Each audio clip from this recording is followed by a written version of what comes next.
you're about to start a ready-to-wear brand and you're looking for names to name your ready-to-wear brand, then this video is definitely for you. Keep watching and don't forget to hit the subscribe button.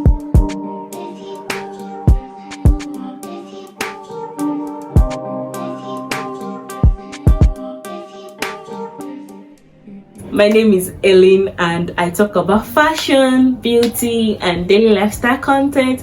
If this is your first time of coming across my channel, please do hit the subscribe button. You're welcome to the family. In this video, I'll be talking about how to come up with names for your fashion brands.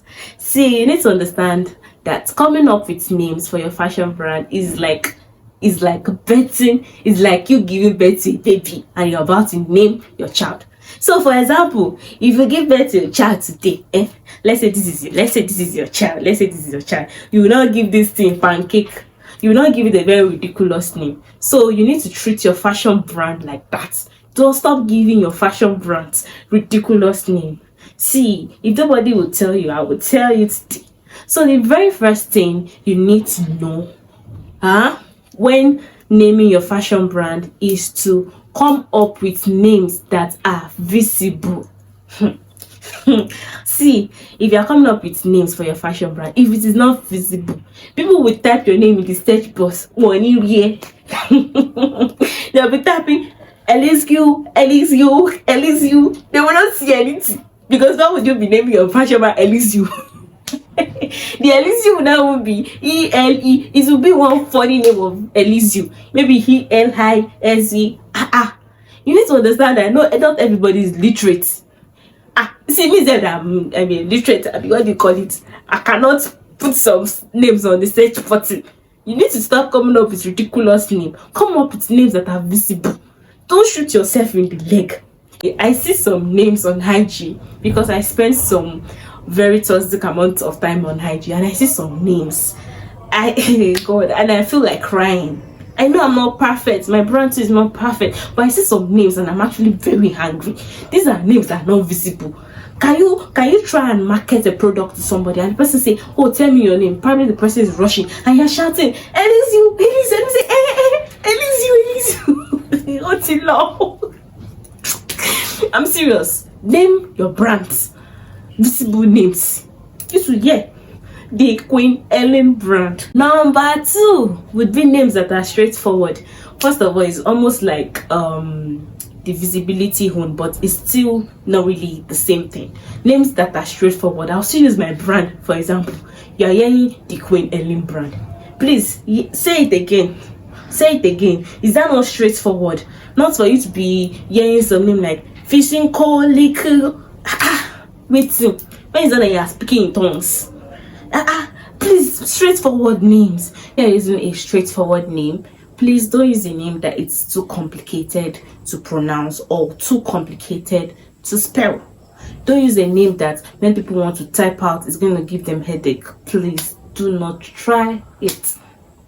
So when you're coming up with names to give your fashion brand, you need to go to Instagram and check for the name you want to use. So let's say you've checked for other things I mentioned earlier. What you need to do now is to go to Instagram, search the box for typing account. Type the account there and make sure that the name you have chosen is not being picked by another person, or the name you have chosen is not already in existence. See, you type some fashion brands. Sorry, you type any name.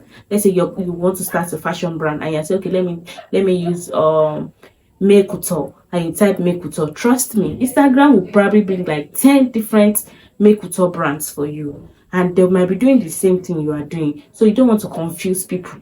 So people might feel like, okay, when Instagram bring like 10 pages for them, they might feel like, okay, yours is the first one, yours is the second one. Don't do mistake of using a name that is already in existence. If you see that name has been chosen, pick another one.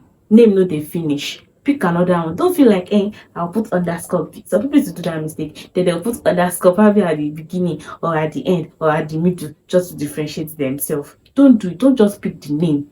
You don't want another person to carry your blessing. I'm sorry. After you've done that and you've seen that nobody has already chosen the name you have picked.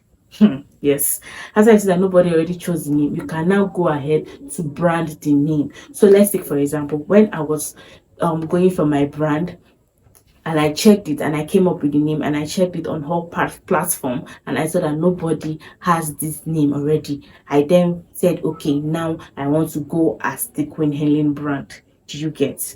So after you've chosen that, you can now go ahead with all your brandings, and you need to own the name. So once you do that, you need to own the name, start your page and start, you know, maybe making flyers or thereabout, all those kind of things. And one of the things why I said you should pick a name that is not complicated, all those things I've mentioned, and a name that probably is not on IG already, is because of visibility issue. So let's say you are typing the Queen Helen brand. If you go to your Google, for example, right now, and you type the Queen Helen brand, I trust Google to bring only one the Queen Helen brand. Like Google cannot bring any other one. I'm not even bluffing. Just check it out. So these are the benefit of you guys doing what I just said. So you don't want to shoot yourself in the leg.